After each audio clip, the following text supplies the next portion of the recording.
ஆதியே துணை.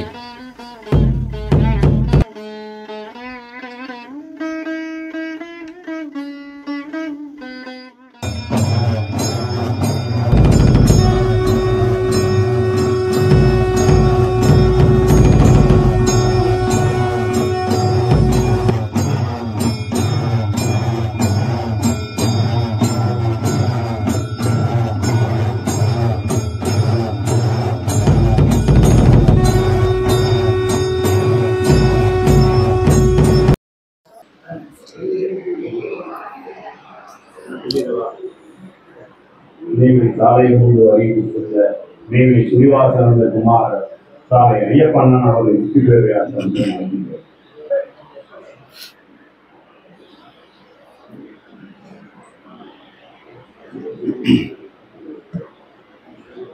அரியானை அறிய வைத்து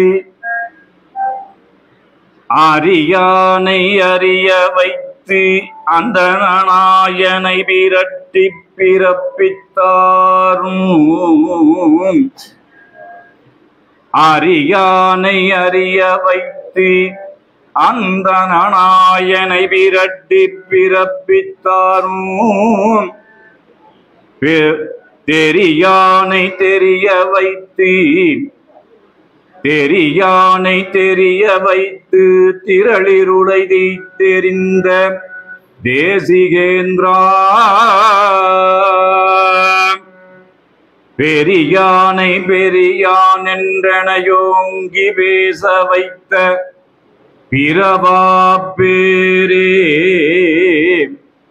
சரியான சரிநிலையில் எனையேறென்றேற்றி வைத்த சாலை வாழ்வே.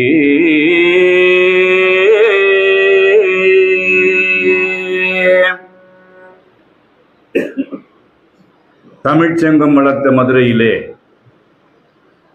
நமது குலதெய்வம் ஸ்ரீ வித்துநாயகம் தேவகோமான் மெய்வழி சாலை ஆண்டவர்களின் பேரிரக்கத்தினாலும் பெரும் கருணையினாலும் இந்த மதுரையம்பதியிலே இத்தெய்வீக பதியிலே அவர்களுடைய அருளை வேண்டி வந்திருக்கும் மெய்வழிக்குல மக்கள், மெய்வழி தெய்வத்தை நாடி அவர்களுடைய திருவடியை சார வேண்டும் என்று வந்திருக்கும் நண்பன் மக்கள் எல்லோருக்கும் என்னுடைய நமஸ்காரத்தை தெரிவித்துக் கொள்கிறேன். விளக்கு எரிஞ்சுதான் இருக்குது, சுடர் இருக்கு. ஆனா இது மாசம் ஏன் இப்படி தெய்வம் எடுத்து வச்சாங்க? அண்ணன் பேசினாரு, பேசாத நாளெல்லாம் பிறவானாதே, பேசினார் பிறவி நீத்தார். ஆனா நம்மளோட இது நீக்காம வைக்கும், மற்றதெல்லாம் நீத்து போயிடும், வெளியே நீத்து போயிடும், இங்க கட்டி ஆயிடும், தயிர் ஆயிடும், வெளியாகாது, இங்க உள்ளே நிற்கும். அப்ப இது ஒரு வழக்கமா நம்ம வச்சுக்கிட்டோம்னு வச்சுக்கோங்களேன், தெய்வம் நம்மளை விட்டு அகல மாட்டாங்க. அதாவது சோடச நிலையில அந்த 2 வரி அப்பப்ப எனக்கு ஞாபகப்படுத்திக்குவேன். ஆகுமே அது வந்தெந்த நேரமும் அகலாதுன்னை விட்டி. எப்படி நாம எப்ப சதா வேதத்திலே நம்ம புழங்கிட்டு இருந்தோம்னா, நம்ம நினைவுல சதா தெய்வம் குடியிருந்தாங்கன்னா அது அகலாது. அது என்பது எது? தெய்வம். அது என்ற நாமமும் ஆதி என்ற நாமத்துல அவங்க வருவாங்க. அப்படிங்கிறதுனால ஆகுமே அது வந்தெந்த நேரமும் அகலாதுன்னை விட்டி. அதுக்கப்புறம் ஆகுவதே 12 ஆண்டல்லோ ஆசானுபதேசம் அப்படின்னு நம்ம படிச்ச உடனே 12 வருஷத்துக்கு அப்புறம் நமக்கு உபதேசம் கொடுப்பாங்களோ, நமக்கு கிடைச்சிருமோ? ஆனா தினம் தினம் உபதேசம் நடந்து கொண்டு தான் இருக்கிறது. அவர்களுடைய அந்த ஆதி பிதாவினுடைய ஒவ்வொரு எழுத்தும், ஒவ்வொரு அட்சரமும், ஒவ்வொரு வாக்கும் மந்திர சொற்களே. தவத்திலிருந்து கிளர்ந்த சொற்கள். அது சொல்லல்ல, வெறும் பேசிவிட்டு போகக்கூடிய வார்த்தை அல்ல, உயிராணி திருவசனம். தெய்வம் உத்தரவு பண்றாங்க. இது சும்மா பேசுற பேச்சல்ல, வெளிநாடால. இது உன்னுடைய உசுருக்கு வேண்டிய உபாயம், உயிராணி திருவசனம். இதையே ஆதிமான்மியத்தில் பேசுறாங்க. எங்கள் முழுமுனி பழம்பாட்டனாராகிய தனிகை மணிப்பிரான் அவர்களே, எங்கள் மீது வைத்திருந்த அன்பெனும் கருணையெல்லாம் திரட்டி ஓர் உருவாய் பிடித்து. யார் அவரு? யார் அவரு? அந்த ஒரு உரு, அந்த திருவுரு எது சொல்லுங்க. நம்ம தெய்வம், நம்ம தெய்வம் சொல்லுங்க. நம்ம தெய்வம் ஓர் உருவாய் பிடித்து எங்களுக்கு தந்தருளியதோடன்றியும். தெய்வத்தை நமக்கு கொடுத்துட்டாரு. ஆனா தெய்வம் என்ன பண்ணாங்க? தெய்வம் என்ன பண்ணாங்க? தவம் பண்ணாங்க. எங்க? இது திருப்பரங்குன்ற மலையில. ஏற்கனவே நிறைய முறை இதை நம்ம நினைவு கொண்டு வரணும். அப்பதான் அந்த பாடு தெரியும். நமக்காக தெய்வம் பட்ட பாடு என்னங்கிறது நம்ம உணர்வுல போய் தைக்கும். அப்படி தவம் பண்ணி என்னவா வச்சாங்க? அடிக்கடி அவங்க தவம் பண்ணதனுடைய விளைவு தாங்க வேதம். அத மயூரநாத சன்மார்க்க ஓடத்துல அவர் எழுதுறாரு தீர்க்க தரிசனமா. தெய்வம் யாரு? பராபரர். அவர் பண்ண தவங்கள் எப்படி இருக்குன்னா பாமாலையா இருக்கு.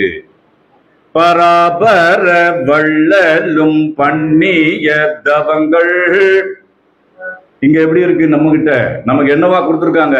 பாமாலையாக வேப்பாரி நில் போற்ற. யார் போட்டுறது? நம்ம தான் போட்டுருணும். ஏன்? நமக்கு அவங்கள போட்டு தெரியாது, அவங்க யாருன்னே தெரியாது. அப்புறம் எப்படி நம்ம போட்டுருவோம்? அத்தனை தோத்திர பாடல்களும் என் ஐயனை குறித்து நான் பாடி வைத்தது. நீ பாடு, என்ன சொல்லி உனக்கு குத்துறாத. இப்படிதான் தெய்வம் நம்மளை உருவாக்குனாங்க. அப்படி இருக்கும் பொழுது இப்ப எங்கேயோ போயிடுச்சு. கொஞ்சம் முன்னாடி என்ன பேசணும் கொஞ்சம் சொல்லுங்களேன்.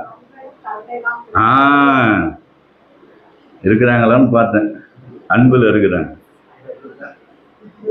அன்பெனும் கருணையெல்லாம் திரட்டி ஓருருவாய் பிடித்து தங்களுடைய தவக்குமாரரை எங்களுக்கு தந்தருடையதோடு அன்றியும் இத்தெய்வீக சபையின், இந்த சபை என்ன சபை? மாசமானா பஜனை பண்ணிட்டு போய் சுண்டல் சக்கரை பொங்கல் சாப்பிட்டு போற சபை கிடையாது. இது தேனார் அமுதம், ஆறா அமுதம் கொடுக்கக்கூடிய சபை. கேட்கிற அந்த ஜீவனுக்கெல்லாம் எக்களிப்பு அளிக்கக்கூடிய சபை. இன்னைக்கு வராம போயிட்டா இந்த ஒரு நாள் நஷ்டம் எனக்கு. அதனால்தான் ஓடி வந்தது. அப்படின்னு பார்க்கும் பொழுது இத்தெய்வீக சபையின் வேத வேதாந்த கடலில் வாய் மடுத்து. 2 வாய் இருக்கு. எந்த வாய் மடுக்கிறது? செவிவாய் மடுத்து. ஆனா செவிவாய் மடுக்கணும்னா இந்த வாய் திறக்கணுமே. இந்த வாய் திறக்காம செவிவாய்க்குள்ள போகாது இல்லையா? தெய்வம் உத்தரவு பண்றாங்க, என்னுடைய வாக்கியங்களை நீ படிக்கும்போது அடம்பி படிக்க வேண்டும். நீ பேசுவதை உன் காது கேட்க வேண்டும். காதுக்குள்ள இந்த வாக்கியம் நுழையும் போதுதான் மனம் அதை சிறிது சிறிதாக உள்வாங்கும். அப்புறம் நீ சிந்திப்ப, அப்புறம் தெளிவடைவ, நான் உங்ககிட்ட வந்துடுவேன். இதுதாங்க கான்செப்ட். இப்படி ஒரு எளிமையான விஷயத்த, பெரிய விஷயம், ஆனா தெய்வம் எளிமையா வகுத்து நம்ம கொடுத்துருக்குறாங்க. இப்போ அவர் சொன்ன மாதிரி போன மாசம் என்ன பேசணும்?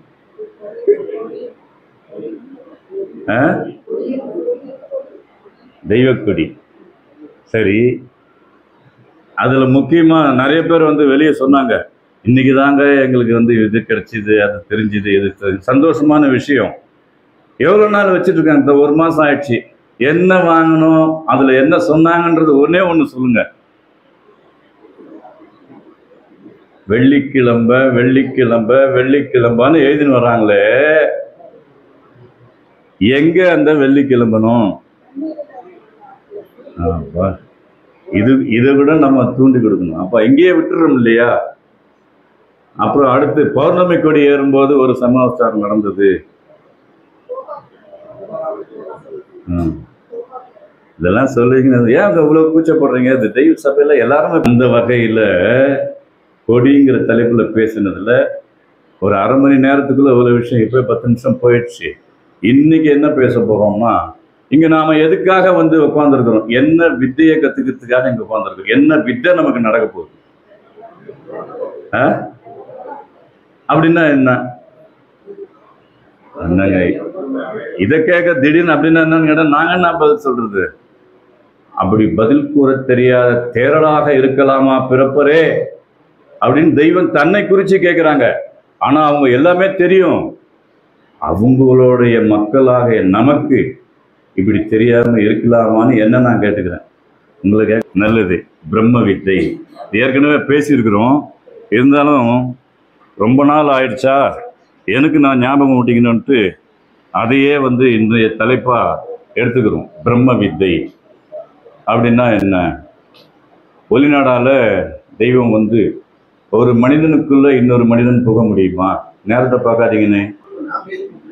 அதானே அவர் வேலை முடிஞ்சிருச்சு. நீ பேசினா பேசு, பேசாச்சு. ஒரு மனிதனுக்குள்ள இல்ல, அவர் இல்ல, அவர் அண்ணா இருந்தாலும் டைம் கொடுத்துருவாரு. இவர் வந்து கணக்குள்ள கரெக்டா வச்சிருவாரு. அதுவும் ஆடிட்டரு. ஒரு மனிதனுக்குள்ள இன்னொரு மனிதன் நுழைய முடியுமா?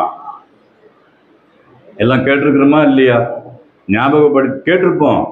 இல்ல பொங்கலுக்கு கேட்டதே மறந்துட்டோம்ல. இவர் அவர் எடுத்து சொன்ன பின்னாடிதான் ஆமா இல்ல இப்படிதான் ஒரு விஷயமா ஆமா ஆமா ஆமா ஆமா போட்டு பழகிட்டோம் நம்ம. அப்போ அப்படி ஒரு மனிதனுக்குள்ள மனிதன் புகழனா அது எப்பேற்பட்ட பிரம்ம வித்தையா இருக்கும்? இதையும் கேட்டிருக்கணும். அப்ப அது பிரம்ம வித்தை தானே. அப்போ ஒரு மனிதனுக்குள்ள எப்படி மனிதன் முக முடியும்? உருண்டு காலத்துக்குள்ள இத்தனு ஒரே ஒரு குண்டு ஊசி, தமர் ஊசி இருக்கு. தமர் வாசல நிச்சயமாகவே உச்சி வழி கண்டு ஊசி தமர் போட்டால் நேசமுடன் பால் அமுதம் இறங்கும் நீ பருக பருகன்று பிள்ளை தமிழ்ல பாடுறாங்க. அப்ப அந்த ஊசி தமர் வழியா இன்னொரு மனிதன் போறதா இருந்தா அது என்னவா மாறி போவார் அவரு? ஓசை, ஓசை நாதம், அதுவும் கரெக்டு தான். இப்படி ஏன் தெரிஞ்சதுக்காக நான் கேட்கலீங்க. நீங்க என்ன தெரிஞ்சு வச்சுக்கிற அதை நான் கேட்டு தெரிஞ்சுக்கிட்டே கேட்கிறேன். ஏன்னா நீங்க தான் வாயை திறக்க மாட்டேங்கிறீங்களே. அப்போ ஓசையும் ஒளியோன் ஓங்குரு பூமி ஈசனாம் இருப்பு இமயமேருவிலே அப்படிங்கிற விளக்கம் எல்லாம் அவங்க கொடுப்பாங்க. அப்ப நாம என்ன செய்யணும்? நம்முடைய மெய்வழி வேதத்தை தினம் படிக்கணும். படிக்கணுன்ற கடமைக்காக படிக்கிறது இல்லை, அதை சொல்றாங்க. எப்படி படிக்கணும் நீ தெரியுமா? இவர் கூட ஒரு வாக்கியம் கொடுத்தாரு நம்ம அண்ணா ராஜகுரு.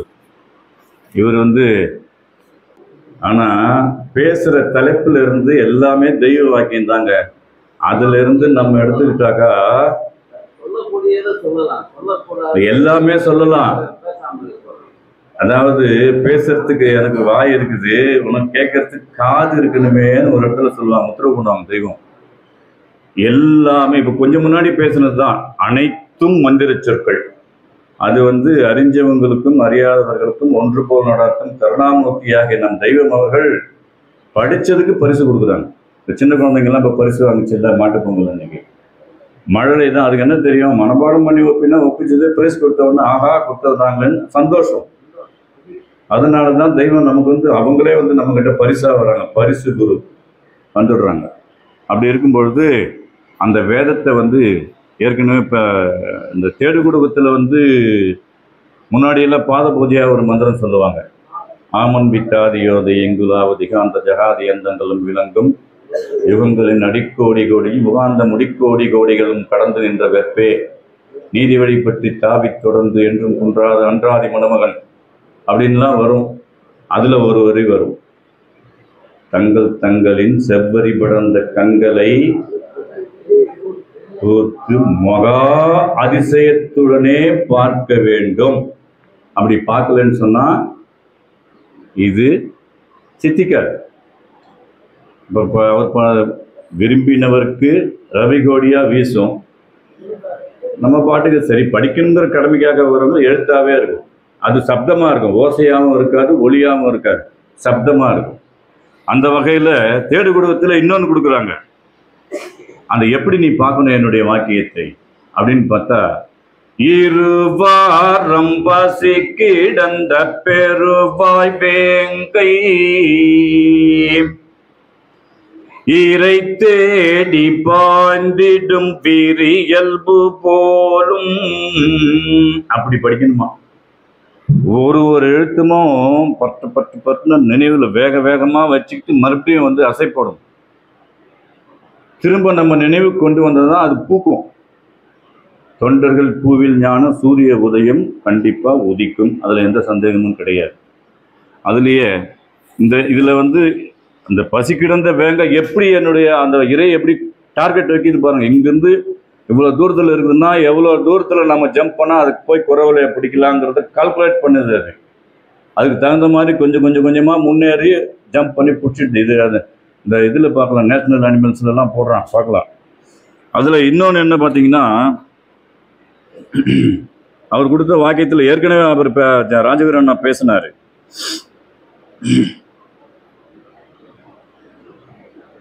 என் நூலை நீ காணும்போது ஒரு முரட்டு திருட்டு வேங்கை போன்ற கூர்மையான பார்வையுடன் படிக்க வேண்டும். எசென்சியலான வார்த்தை. இதையே தான் இருவாரம் பசி கிடந்த பெருவாய் வேங்கை இறை தேடி பாய்ந்திடும் வீரியல்பு. அந்த மாதிரி நாம படிக்கணும்னு தெய்வம் உத்தரவு பண்றாங்க. அப்படி படித்தால், படித்ததை சிந்தையில் வைத்தால் நிதி சேர்ந்துடும். அப்போ நம்ம வந்து நம்மளுடைய எதுக்கு வந்துடும், பிரம்ம வித்தை அப்படிங்கிறத பல இடங்கள்ல வந்து தெய்வம் உத்தரவாக்கி இருக்காங்க. அதுல கோடாயுதக்கூர் 14வது வாக்கியம் 46வது பக்கம். எனக்கு தேட முடியாது, அதனால நானே சொல்லிடுறேன், டக்குன்னு எடுத்துடலாம். அடுத்த மாதம் எத்தனை பேர் அதை படித்து அதில் என்ன இதில் தான் இருக்குது, இருந்தாலும் நீங்கள் படிக்கும்போது ஒரு உணர்வு வரும். அதில் மறுபடியும் வந்து கொஞ்சம் விட்டு வச்சதை, அதாவது இத்தெய்வீக சபையின் வேதாந்த கடலில் வாய் மடுத்து புத்துயிர் பெற்று, இதுதான் ரகசியம். அவர் என்ன சொன்னாரு, தெய்வத்தினுடைய வேதத்தில் உயிர் இருக்கிறது. அப்போ புத்துயிர் பெற்றுன்னு சொல்றாங்களே, இப்போ ஏற்கனவே இருந்த உயிர் என்னாச்சு? அந்த உயிர் எந்த உயிர்? அப்ப இப்ப இருக்கிற உயிர் எது? இப்படி எல்லாம் பல கேள்விகளை சிந்திச்சு அடுத்த மாசம் சொல்லுங்க, நான் தெரிஞ்சுக்கிறேன்.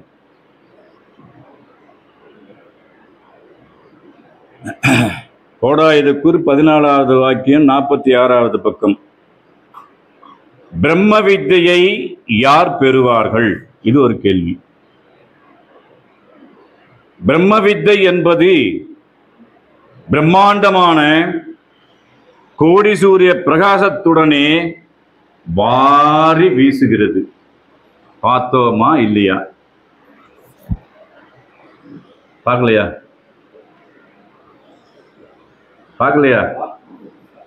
எப்ப பாத்தீங்க? பார்த்தன்னா எப்ப பாத்தீங்கன்னு என்னப்பா நீ கேள்வி கேட்டே கொள்றாருப்பா. இருந்தாலே அடக்காகும் போது பாக்குறோமுங்க. அடக்காகும் போது அந்த கோடீஸ்வரி பிரகாசம் அந்த ஒட்டுதலுக்கு தகுந்த மாதிரி தெய்வம் படி அழுகிறாங்களங்க. இவர் கடலாடி அனந்தருடைய குமாரர் சாலை ராஜேந்திரன் அண்ணா எப்படி இருந்தாரு? அப்புறம் இன்னும் அந்த சோமசுந்தர ஆனந்தருடைய துணைவியார் மெய்வழி சாந்தி அம்மா 2 மாசமா வெறும் தீர்த்தம் மட்டும்தான் குடிச்சிட்டு இருந்தாங்க. ஆனா அடக்காகும் போது அவ்வளவு ஜொலிப்பு. இதெல்லாம் எப்படி நடக்குது? அதுதான் பிரம்மவித்தை என்பது பிரம்மாண்டமான கோடி சூரிய பிரகாசத்துடனே வாரி வீசுகிறது அல்லவா? நீ அள்ளிக்கோ. அதை தன்னுள் பெறுவதற்கு லாயக்குடையவனாக இருப்பதனால்தான் மனிதன் உயர்ந்தவன், மேலானவன் என்பது. இவனை காண உயர்ந்தது வேறு எதுவும் இல்லை. இந்த எழுசானுக்குள் இவனை படைத்தது அந்த பிரம்ம பிரகாசத்தை இவனுக்குள் லபிக்க வைக்கிறதற்காகத்தான். ஆனால் எத்தனை காலமானாலும் இது தன் முயற்சியாலே அடைய முடியாது. இந்த பிரம்ம பிரகாசம் உள்ள போனாதான் இந்த பிரம்ம வித்தை நமக்கு செயலுக்கு வரும். அப்போ இது தன் முயற்சியில் ஆக முடியுமா அப்படின்னு நம்ம சிந்தனை பண்ணி பார்த்தோம்னா முடியாது, முடியாது. அப்ப யார் வேணும்? ஆசான் வேணும். ஆசானுடைய துணை இல்லாம அந்த நாட்டுக்கு நம்மளால செல்ல முடியாது. ஆனால் ஆனால் மெதுவா போய் பழகிக்கலாம். அவர் கொஞ்சம் முன்னாடி பேசினாரு, சென்னையிலேருந்து ஒருத்தர், மதுரையிலேருந்து ஒருத்தர், சேலத்துலேருந்து ஒருத்தர், 4 திக்கிலேருந்து வராங்க. சபையில் உட்காரும்பொழுது தெய்வம் உங்களுக்கு என்ன தேவையோ அதை தான் நான் பேச போகிறேன். இதை வாக்கிய தேவை இறக்கி வச்சிருக்காங்க. ஏற்கனவே நம்ம படிச்சிருக்கிறோம். திருமாலையில் இருந்து சபைக்கு வரும்பொழுது இன்னதைத்தான் நாம் பேச வேண்டும் என்று நாம் வருவதில்லை. இங்கு வந்ததும் உங்கள் முகத்தை பார்த்ததும் உங்களுக்கு இன்னது வேண்டும் என்றே நாம் அதை பேசுகிறோம். அப்போது உம்மை போலதானே நாமும் என்று சொல்வதுண்டு. நீங்களும் அது நேரம் நம்மை போல்தானே இவர்களும் என்று நினைப்பீர்கள். அது நேரம் உங்கள் நினைவு என் மீது இருக்கிறது. ஆனால் என் நினைவோ சதா பிரம்மலயத்தில் இருக்கிறது. அப்பொழுது உன் நினைவும் அங்கு உலாவுகிறது. இது மிகப்பெரிய ரகசியம். பிரம்மத்தோட நாம லயிச்சிருக்கிறது அப்படிங்கிறது எப்போ அப்படின்னா இப்போ. அது ஒரு நாளும் கொஞ்சம் கொஞ்சமா சேர்த்து வச்சுக்கிட்டோம்னா அந்த வித்தை கைவருவாகும்.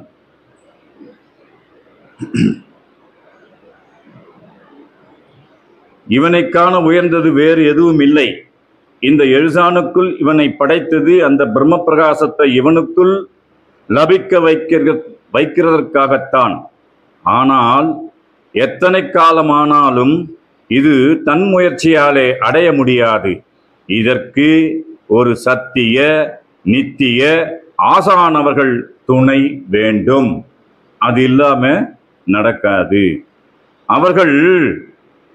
அவர்கள் ஒருவரை தவிர பல கோடி ஆசான்கள் இருந்தாலும் இந்த பிரயோஜனம் அவர்களால் இல்லை. பாடியெல்லாம் வியர்த்தமாகி அழிவிலே இழுத்து விடுகிற குருபரர்கள் தான் எக்கச்சக்கமாக இருக்கிறார்கள். இந்த நித்திய இச்சையுடைய அநேக பேர்களையும் அவர்கள் கெடுத்தே விட்டார்கள். ஆனா நம்ம இந்த சபைக்கு வர மக்கள் ஏமாந்துடாதீங்க. இப்ப கூட புதுசா ஒரு 4-5 பேர் வந்திருக்கிறாங்க. மதுரைனா தெய்வத்தால் உருவாக்கப்பட்ட இந்த சபை மட்டும்தான். சென்னையில 4-5 சபை இருக்குது, வேலூர்ல ஒரு சபை இருக்குது, திருப்பாச்சேத்தியில ஒரு சபை இருக்குது. இங்க இருக்குதுன்னா திருப்பாச்சேத்தி சபை இருக்குது.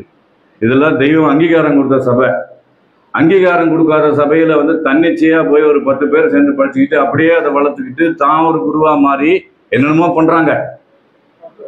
சைத்தான்களுக்கு செவி கொடுக்காதீர்கள். சுருக்கமா சொல்றது. அதனுடைய விரிவெல்லாம் நம்ம பேசிக்கிட்டு இருக்க முடியாது. கடைசியில இருக்கிற மாதிரி இருக்கும், போயிடும். காத்து போயிடும். காத்து இருக்க மாட்டாங்க, காத்து உள்ள இருக்க மாட்டாங்க, போயிடும் அது. ஆனா காத்து இருந்த மக்கள் எல்லாம் கைலயங்கிரி காணுவாங்க, அது நிச்சயம். அந்த கைலயங்கிரி காணக்கூடிய மக்களில் நானும் ஒருத்தனா இருக்கணும்னு அவரவர் உள்ளத்துல பதிவு பண்ணி வச்சுக்கோங்க. சைத்தானுடைய பேச்சுகளுக்கு செவி கொடுக்காதீங்க. ஏன்னா யதார்த்தமா வரீங்க, தெய்வம்னு நாடி வரீங்க. அவளை சைத்தான்கள் கெடுத்து விட்டுரும். ஜாக்கிரதை. பல கோடி ஆசான்கள் இருந்தாலும் இந்த பிரயோஜனம் அவர்களால் இல்லை. பாடு எல்லாம் வியர்த்தமாகி அழிவிலேயே இழுத்து விடுகிற குருபரவர்கள் தான் எக்கச்சக்கமாக இருக்கிறார்கள்.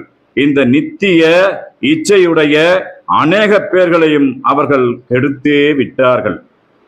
இந்த பிரம்ம வித்தை தனக்கு தெரியாதிருந்தும் ஏன் அப்படின்னா தூற்றுக்கூடையை கையில் எடுக்கும் காலம் நெருங்கிவிட்டது, சமீபமாயிடுச்சு.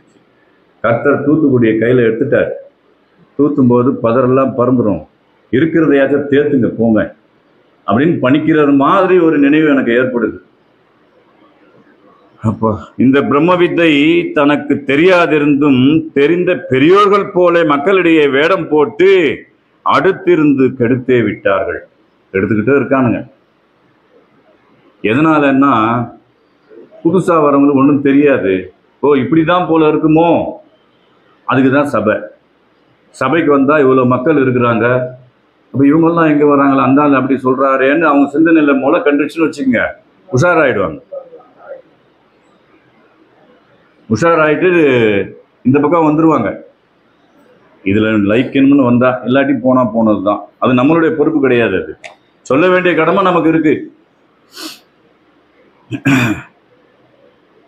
மக்களிடையே வேடம் போன்று அடுத்திருந்தே கெடுத்தே விட்டார்கள். பிரம்ம வித்தை படிப்பை கொண்டு நடப்பதா? படிச்சா வந்துருமா? பிரம்ம வித்தை படிப்பை கொண்டு நடப்பதா? இது ஏட்டில் எழுதியதை கொண்டு செய்வதாக இல்லை.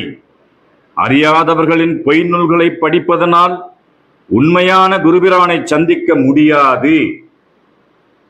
தெய்வம் அதையும் தான் எழுதி வச்சாங்க. வெறும் வேதத்தையும் வேத பாடத்தையும் மண்ணில் விற்று வயிறு வளர்க்க. அடுத்தவங்க நூலை எடுத்து பேசிக்கிட்டு இருந்தாக்கா கேட்க ஆள் கிடையாது. முன் வந்து செம்மல்கள் நூல்களை எடுத்து அவன் பேசினா நம்ம ஏன்னு கேட்க போறதில்லை. ஆனா உணர்வுள்ள ஒரு மெய்வழிக்குள்ள இருக்கிற ஒருத்தன் நம்ம தெய்வத்தோட நூலை எடுத்து அடுத்தவன் பிரயோகப்படுத்தி அவன் போனான்னா நம்ம விடலாமா அப்படிங்கிற கேள்வி எனக்கு எழுது. விடமாட்டோம். அந்த உணர்வுடைய மக்களை நம்ம ஆகணுங்கிறதா இப்ப நம்மளுடைய கருத்து. பிரம்ம வித்தை படிப்பை கொண்டு நடப்பதா? இது ஏற்றில் எழுதியதை கொண்டு செய்வதாக இல்லை. அறியாதவர்களின் பொய் நூல்களை படிப்பதனால் உண்மையான குருபிரானை சந்திக்க முடியாது. மெய்யான சர்க்குருபிரானை சந்தித்தால் தனது பொய்மல குப்பைகள் பொசுங்க பெறும் வரை. ஒரு நாள்ல கிடையாது.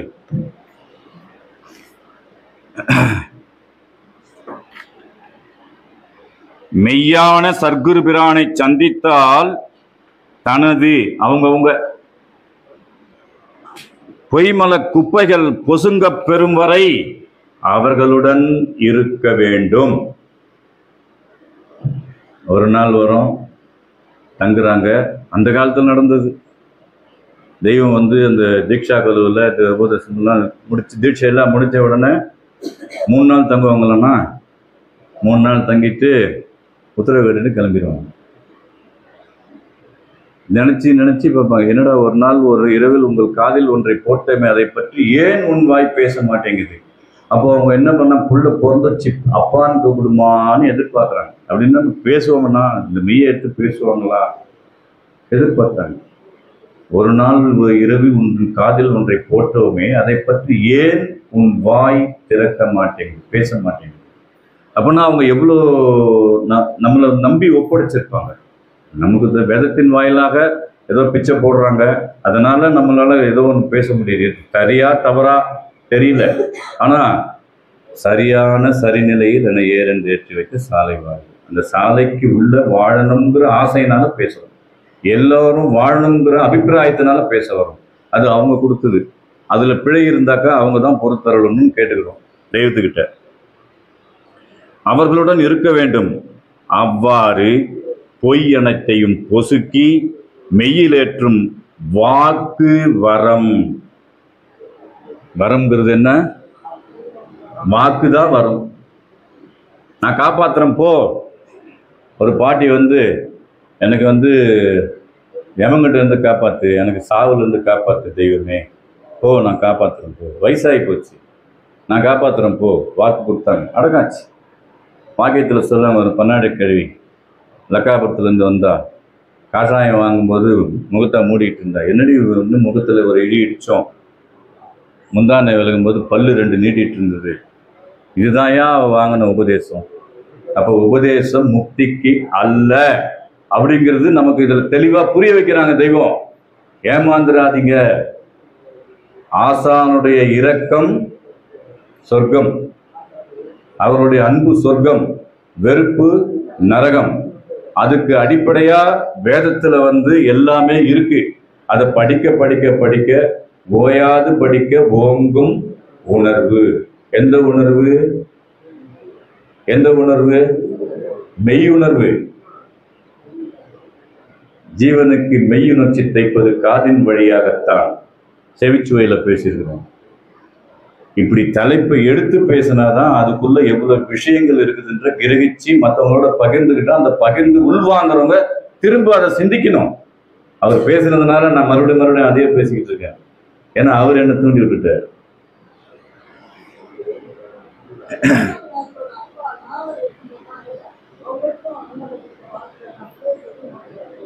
யாருங்க? ஆமா, நிஜமா நாரதர் ஆயிட்டாண்டான்னு உத்தரவு பண்ண. ஆமா, அவ்வாறு பொய் அனைத்தையும் பொசுக்கி மெய்யிலேற்றும் வாக்குவரம் உடையவர் ஒருவரே. அவர் ஒருவராகத்தான் இருக்க முடியும். அந்த வல்லபத்தை நம்ம கொடுக்குறவங்க யாருன்னா நம்ம தெய்வம் ஒருத்தர் தவிர வேற யாராலே அது முடியாது. அதை நிச்சயமா உணருங்க. வாய்ப்பேச்சுக்கெல்லாம் ஏமாந்துடாதீங்க. உலகில் மெய்குருவானவர் ஒருவரேதான். உலகில் மெய்குருவானவர் ஒருவரேதான். இந்த நித்திய செயலை பெறுவது இவனுடைய பாட்டிலே இல்லை. இது கேட்க கூட தெரியாது. முடிச்சிருவோம்னா இன்னும் ரெண்டே தான் இருக்கு.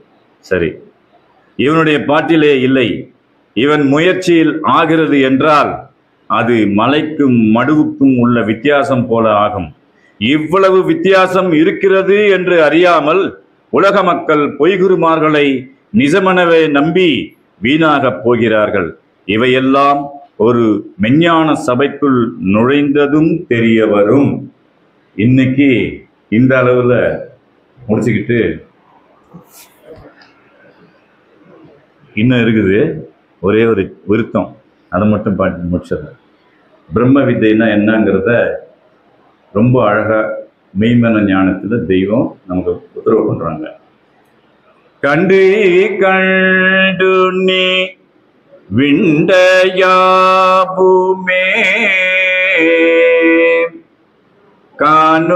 காணுவாய்மு பாழன. கண்டு கண்டு நீ விண்டையாபுமே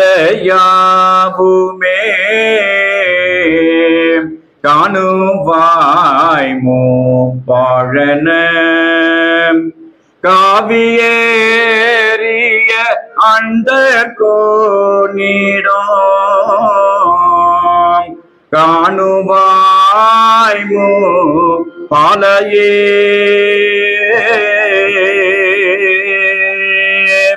பண்டை நான் மறை கூவி கூவியே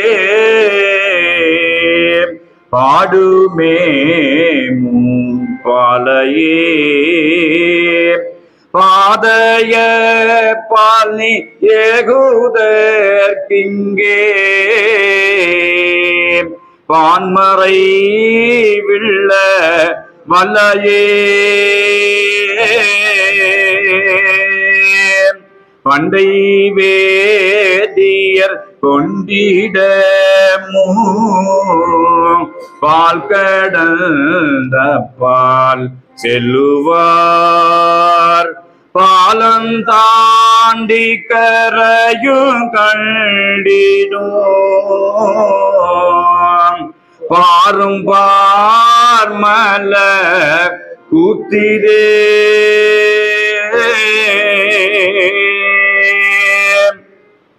விண்டு கொண்டு முப்பாலென்றேன் ஆதி விழுவாய் மபுத்தேயதி. வித்தையே பிரம்ம வித்தை வெற்றி வாழ்க்கையிலேறுமே.